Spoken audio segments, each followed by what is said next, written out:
רגע, ינון, תמרכז אותי רגע. ינון, תמרכז אותי פה בערך.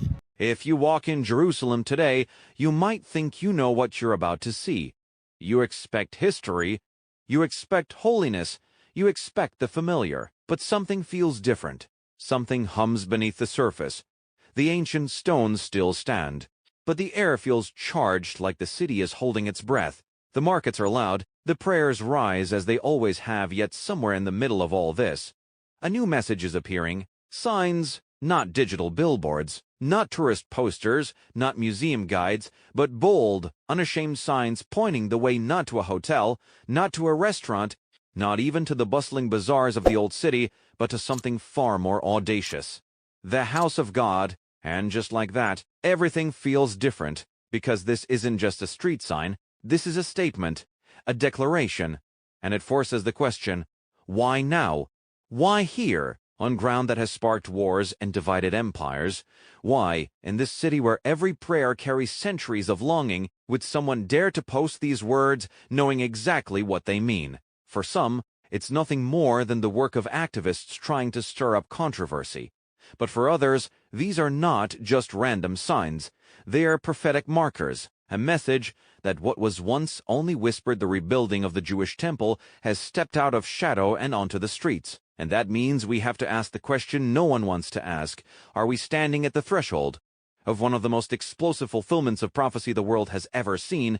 Because every time a temple rose in Jerusalem, the world changed. Empires fell, civilizations were shaken, prophets cried out, and scripture is clear another temple is coming. To understand how significant this moment might be, we have to look way back to where it all began. King Solomon's temple was unlike anything the world had seen. A house of gold, cedar, and glory, said to hold the very presence of God himself. But in 586 BC, that glory was shattered. Babylon invaded, flames devoured its courts, the Ark of the Covenant vanished. Centuries later, a second temple rose, humble at first, then magnificently expanded by Herod the Great.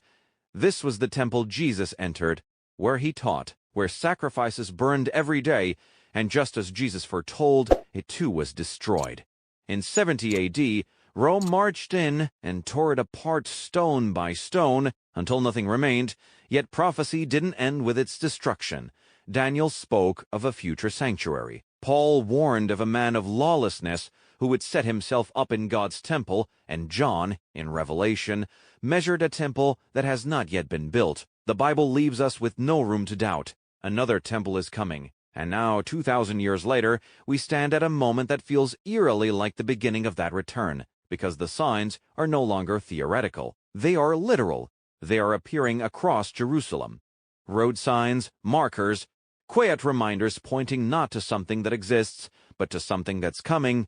And in Israel, symbolism is never small. A single sign can shift consciousness, and when consciousness shifts, history follows, but the signs are only the beginning. Something even more startling is happening on the Temple Mount itself, the most contested piece of real estate on planet Earth. For decades, Jewish prayer there was forbidden. If you so much as whispered a prayer, you risked arrest. But recently, that reality has begun to crack. Not just activists, but government officials have ascended the mount and prayed openly. One of the most stunning moments came when Knesset member Itamar Ben-Gvir prayed publicly with cameras rolling. And for the first time, no one stopped him. No police dragged him away. No law was enforced to silence him. The prayer went forward, and with that, something shifted. A centuries-old taboo was broken, and every time it happens, the vision of Jewish worship on the Temple Mount becomes just a little more possible. Prophecy foresaw this. Zechariah said Jerusalem would become a heavy stone, a city that causes nations to tremble.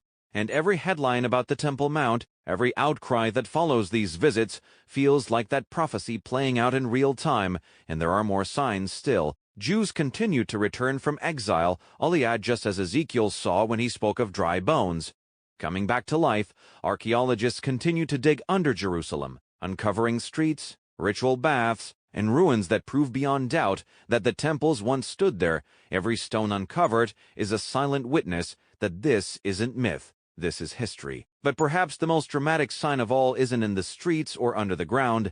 It's in the preparations happening right now. Since 1987, the Temple Institute has been quietly working on one mission, preparing everything necessary for the temple's return, and they are ready. They have done what for centuries seemed impossible.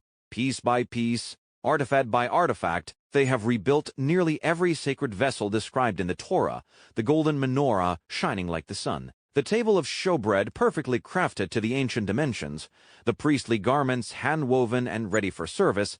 This isn't just archaeology, it's preparation. They have trained priests, not just in theory, but in action. Men from priestly lineage, learning the rituals that have been dormant for nearly 2,000 years. They have rehearsed the sacrifices not as a relic of the past, but as a dress rehearsal for the future. And now, perhaps the most shocking piece of all has fallen into place. They have raised a flawless red heifer. For centuries, this was thought to be nearly impossible, a prophetic riddle that mocked generations. Because the Torah is clear, before the temple service can begin, Israel must be purified with the ashes of a perfect red heifer, one without blemish, one that has never been yoked. And yet, in Israel today, one lives, real, breathing, being watched day and night, its every step monitored, waiting for the day it comes of age, the day it can finally be sacrificed. Everything is ready, everything is in place. The only thing missing is the green light, the moment when Israel decides to act. And when that moment comes, history will not just move forward, it will lurch forward. Prophecy and politics will collide in a way the world has never seen before. Because there are several ways this could happen, and each one would shake the earth.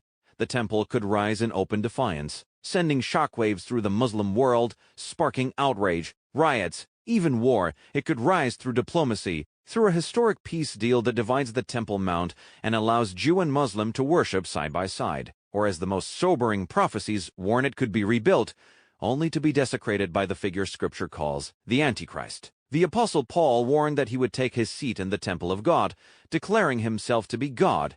Jesus called it the abomination of desolation. The book of Revelation describes it as the very trigger for the Great Tribulation, the darkest chapter in human history. This is why the temple is not just about stone and gold. It is not just about archaeology or national pride. It is about destiny. It is about the final act of history. And the signs are everywhere. Road signs in Jerusalem pointing to the Temple Institute. Prayers being whispered daily on the Mount. Priests in training. The red heifer alive and waiting. This is no longer theory. This is no longer something hidden away in dusty commentaries. It's a countdown. The third temple is one decision, one announcement, one political moment away from becoming reality. And when it rises, it will not rise quietly. It will shake nations. It will ignite passions. It will set the stage for events that prophets spoke of thousands of years ago. We are not just reading history anymore. We are living it. The call could not be clearer. Wake up. Watch the signs. Prepare your heart, because the one who is coming is near.